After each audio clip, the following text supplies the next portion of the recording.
During World War II, the world witnessed destruction on a scale never seen before. Nations burned, cities fell, and entire generations were changed forever. Between 1939 and 1945, the Allies and the Axis powers fought across Europe, Africa, and the Pacific, in skies filled with bombers and fields soaked with blood. But not every victory came from brute force. Some came from the power of illusion. And one of the most extraordinary examples was a group of artists, engineers, and dreamers who turned deception into a weapon.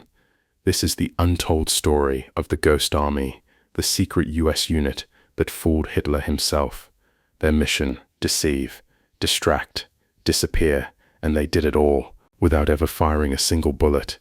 In early 1944, after years of brutal fighting, the Allies were preparing for their biggest gamble yet. The D-Day invasion, Operation Overlord, as it was called, would open a second front in Europe and finally push Hitler's army back toward Germany. But the stakes were enormous. A single mistake could cost thousands of lives. To increase their odds, Allied commanders turned to a new kind of warfare: deception. The British had already used fake tanks and rubber planes in North Africa to trick Field Marshal Rommel. Now the Americans wanted something even more elaborate: a mobile army of illusion. Thus was born the 23rd Headquarters Special Troops, a secret unit of only 1,100 men. Officially, they didn't exist. Unofficially, they were the Ghost Army. But this was no ordinary group of soldiers. They were hand-picked, not for their strength, but for their creativity. Painters, sculptors, sound engineers, radio operators, and set designers, men who once created art for galleries, now used it to save lives on the battlefield. The recruits came from some of America's top art schools: Cooper Union, Pratt Institute, and Yale.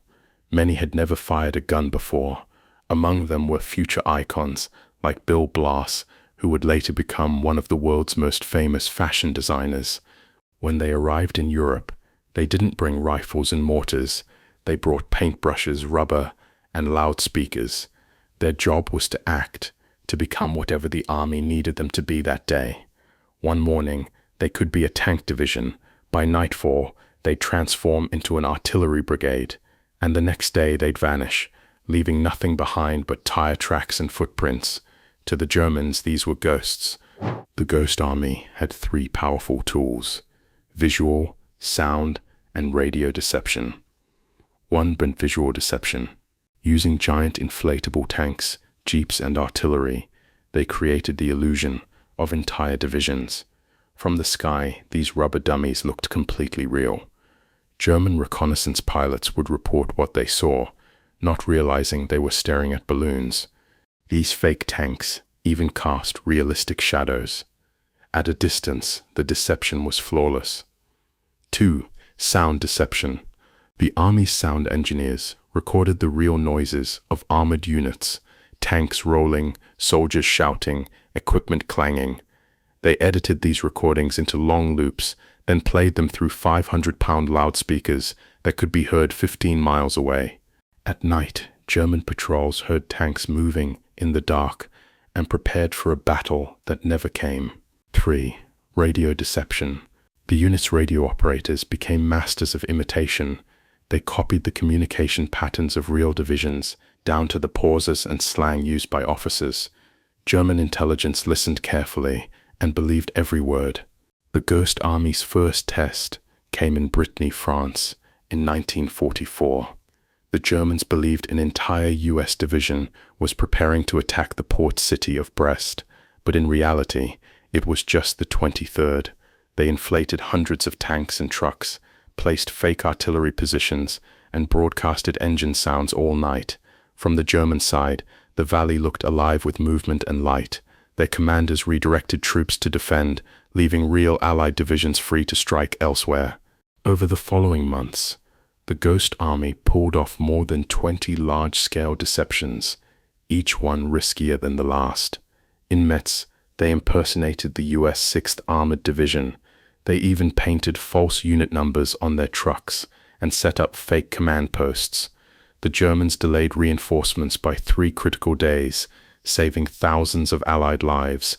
By March 1945, Hitler's army was collapsing. The Allies were ready to cross the Rhine River, the final step into Germany. But the crossing was dangerous. The river was wide, heavily guarded, and surrounded by artillery. The Ghost Army was given one last task: to make the Germans believe the invasion would happen somewhere else. They went to work overnight, building a phantom army 10 miles away. 600 inflatable tanks, fake artillery, lights, and booming speakers filled the landscape. German scouts spotted the buildup and prepared for battle in the wrong location. Meanwhile, the real Allied troops quietly crossed the Rhine, almost unopposed. By the time the Germans realized the truth, it was too late. The deception had worked perfectly. When the war finally ended, in May 1945, the Ghost Army vanished from history. Their mission remained classified for more than 50 years. Even their families never knew what they had done. To their parents, they were simple clerks or engineers, but behind the curtain, they were heroes of illusion. When the truth finally emerged in the 1990s, historians were stunned. The Ghost Army's deceptions had saved an estimated 30,000 lives. Their creativity had turned the tide of war, not with bullets, but with art. Today, their legacy continues. Modern armies use decoys, digital signals, and fake radar signatures, inspired by the same principles the Ghost Army invented. They proved one timeless truth: you don't need to fire a bullet to change history.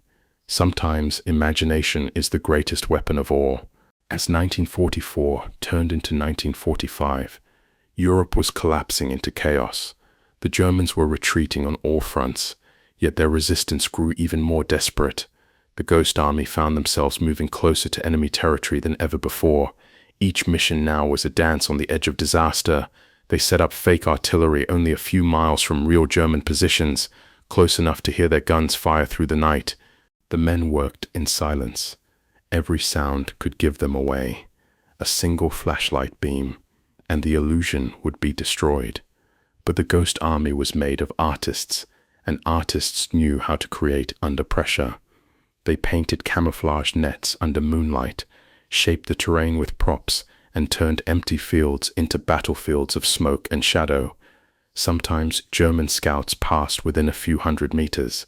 The soldiers held their breath, praying that the wind wouldn't deflate a tank. It was a strange kind of warfare, one fought with rubber, wires, and nerves of steel.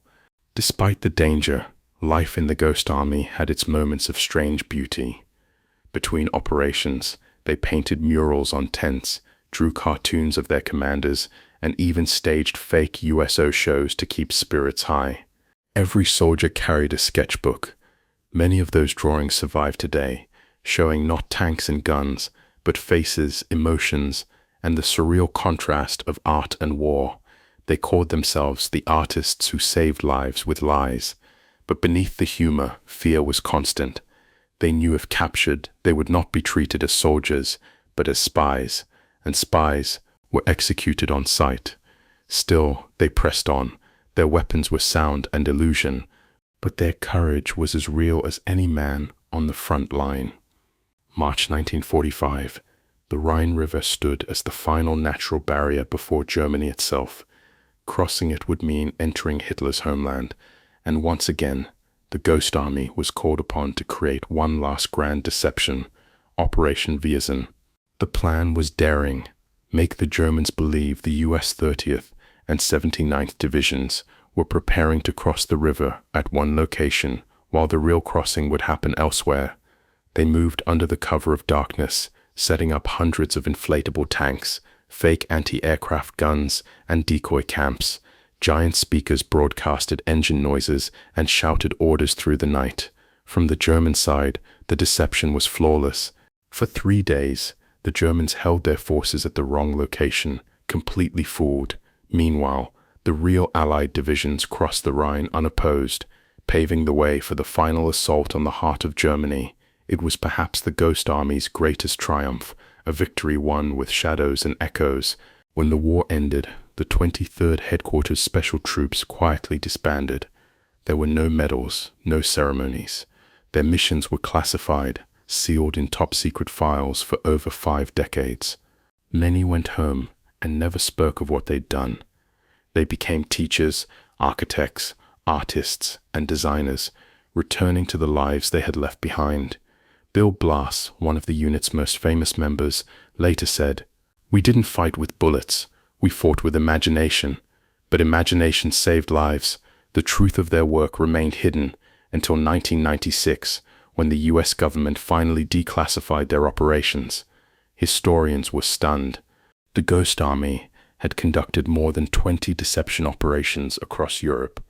They had drawn enemy divisions away from real battles, saving an estimated 30,000 American lives.